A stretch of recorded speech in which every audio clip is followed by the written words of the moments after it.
All right, today's the day. This video is just kind of a mashup of a few little things going on this week.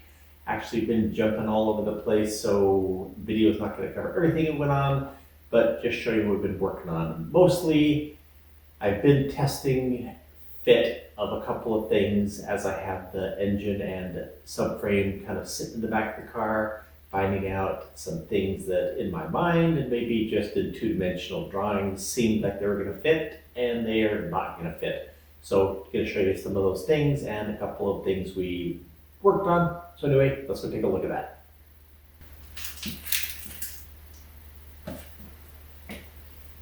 So one of the things that I've done is took some measurements of this area right here where the fuel tank's going to go, knowing now with the electronics panel in there how high I can come with the fuel tank and what kind of clearance I have around that. I know that I can get an 11-gallon fuel tank in there. That'll get me close to the 300-mile range, which is always what you want to achieve. And with the clearance of the electrical panel, also the other thing that we had to clear is the intercooler. And it's going to sit in here. Of course, here's the vent, air coming in for the intercooler, so it's going to come through and pass down. So this is the arrangement. It needs to sit somewhere right about there. Now here's one of the clearance problems that I, of course, had in my mind, but didn't actually work. And that is that the turbo's here, the pipe was going to feed across the top of the engine into the back of the intercooler. But as you could see when I had it in there, if it's sitting there, I just don't have much room for that big old 2.5-inch pipe. But I came to the conclusion that I do have a ton of room behind the seats, and so I may be just taking that pressure line off of the intercooler, coming over and tying to the turbochargers through the cabin. Of course, just compressed air, so that'll be just fine. The other thing is I had a plenum chamber I was going to build, and it was going to stick out too far to interfere with all of that stuff. And so I will just be going back to the intake runners that came with the original 1JZ. Okay, so on this side, we've had this discussion about the turbocharger, and of course, here's the plate now ready for the turbocharger mounts. I think it's going to give me a little better spacing too on my exhaust system to get this exhaust pipe away from this water line that's going to have to cross in front of that. I do have this problem with the coils. I'm just not happy with them in this arrangement that I had to come to where they cross over each other. I would love to have the coil on plug setup that a couple of aftermarket people have created, because there's lots of room right down in there between the camshafts.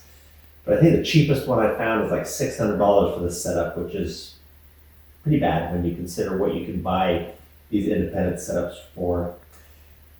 I thought there might be a problem with the clearance, but with the engine cover, I've got at least 1.5 inches on there. Even though I'm going to build me a carbon fiber engine cover that fits on top of that thing, we should have lots of room under the deck lid. Other things fit pretty good this way. Okay, so since we've seen a little bit of the turbocharger change I'm going to show you a little bit of the finish of that bracket.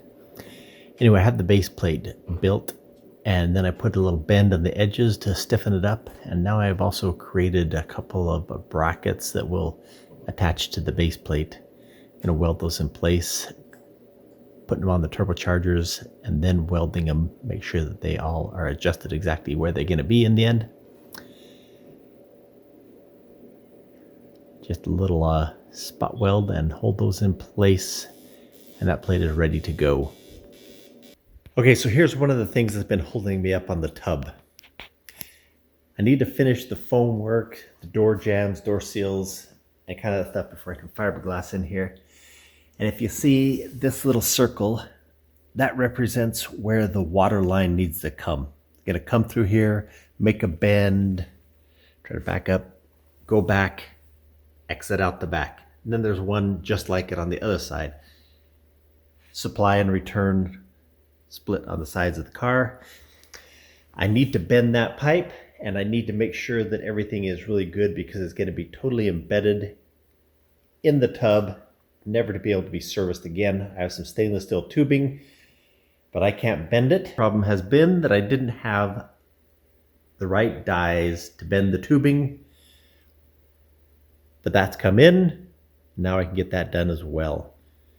Get those tubes bent, get them inserted. I can start foaming and fiberglassing around those, get that built. So we'll be back working on the tub very soon. Now, of course, this week is fabrication with lamination since we did some suspension last week. Remember, we were jumping back and forth. So here's your treat for this week with some laminations. I've been working on the driver's side door, getting it stiffened up.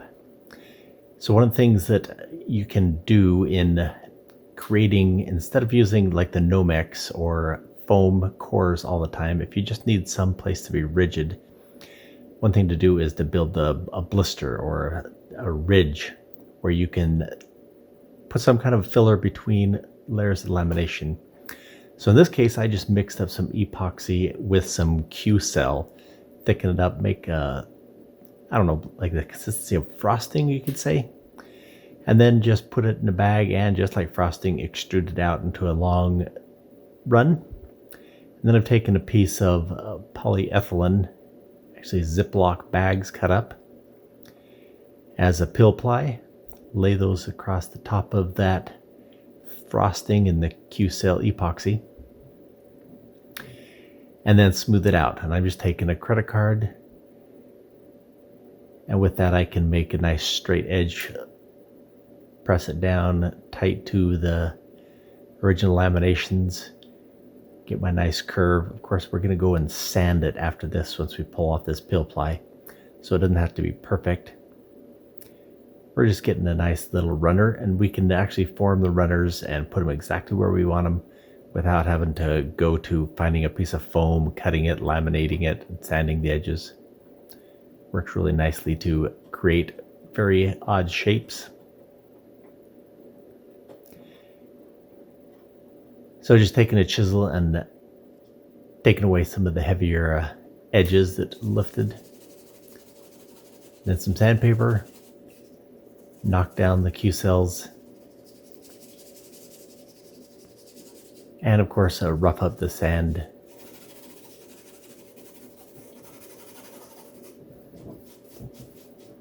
And once we get this all ready for our next few layers of laminations, what we're going to do is put on 3 layers of laminations. And between that Q-cell ridge and the laminations, that's going to stiffen that roof section up quite a bit. Now the other thing is, if you remember that I have a very thin A-pillar, and so to keep that rigid, if you remember, we've added a lot of single strand tow into that groove of that A-pillar. So with these laminations, on the one on the right, as we're watching me do the one on the left, I'm describing the one on the right. How's that? But when we move to that one on the right, you'll see that I actually put some of that single strand tow, multiple strands of that single strand anyway, and I'm going to curve it along and lay it right along that Q-cell ridge. So our new stiffening rib, we could call it, I guess, is also going to be stiffened by connecting it directly with that A-pillar and that long toe.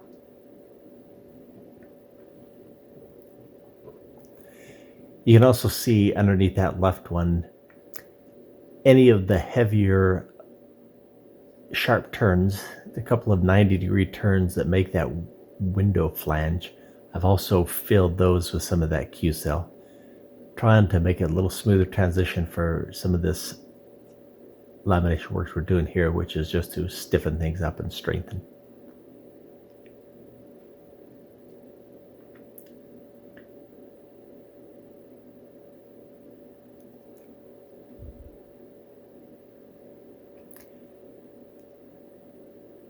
So going ahead and throwing a bunch of epoxy on there to get our bond layer.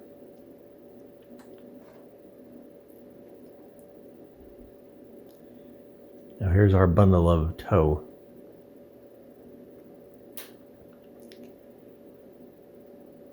So this is going to just make that transition from around that bend of the A-pillar up along our little Q-cell rib. Another reason it needs to be this extra strength in this corner is that's where the second hinge for the door is going to be. That little truncated corner there.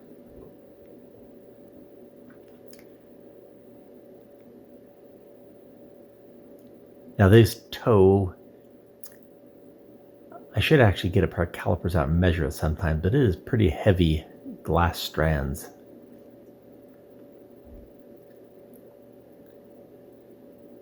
So it takes a lot of stippling to get that resin worked into it. And whenever you use this toe, you always have to put a layer of fiberglass cloth over the top of it. Otherwise it kind of lays in streaks, kind of, I don't know, you can't get it brushed smooth.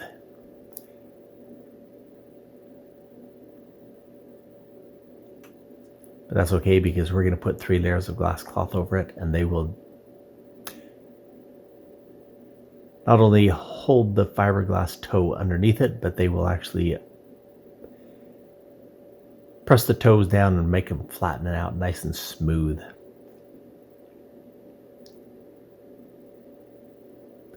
Not so much worried about the being smooth for the looks because this will be under some upholstery in the end, but always nice to get a good smooth finish in case we have to come back for more laminations. Then we have a nice smooth surface to work on. And that's what we're doing now, is just adding some fiberglass over those Q-cell fills. This in that window trim.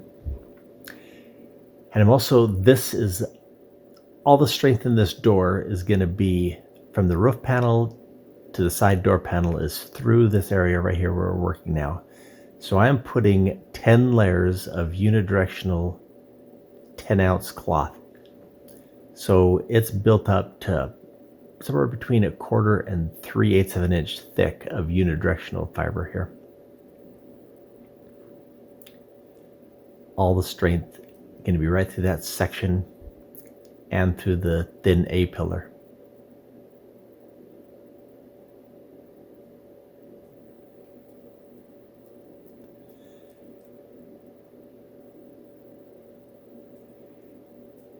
As with the toe, this stuff is made of some pretty heavy fibers, and so it takes a lot of slow action.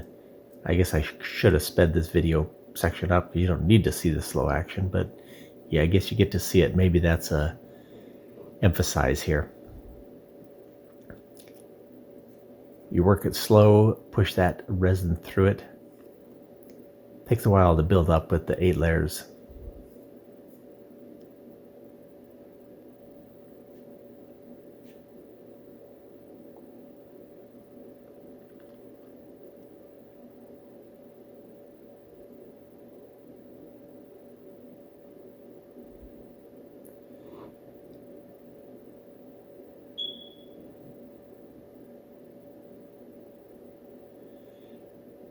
Now hopefully this video, when it translates over YouTube's algorithm, will show you the detail here of what this unidirectional cloth tape looks like.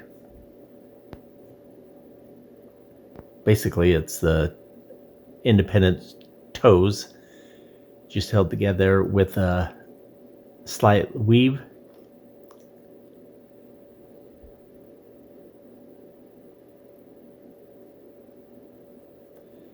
Really takes some time to get those saturated to where they will conform to the surface you want.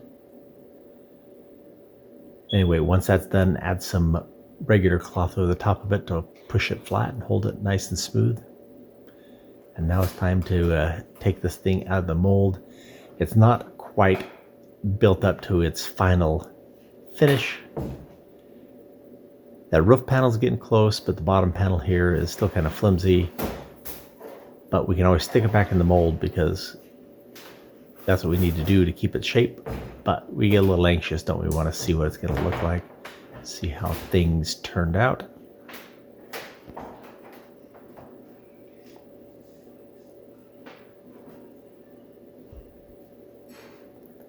Seems to be hanging right there on the edge where it looks like some of the resin worked around the side of the mold. But it's free.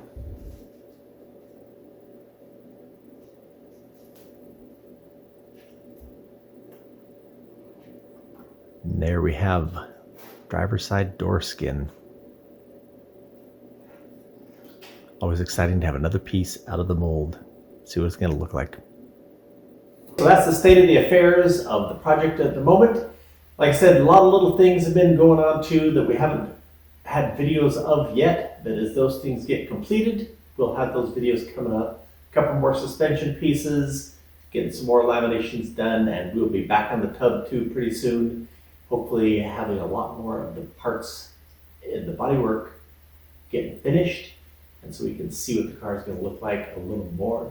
Anyway, we'll have those coming soon, so make sure you subscribe. Follow us if you can. Give us a thumbs up if you like these videos. Anyway, thanks for coming by, and come back and see us again.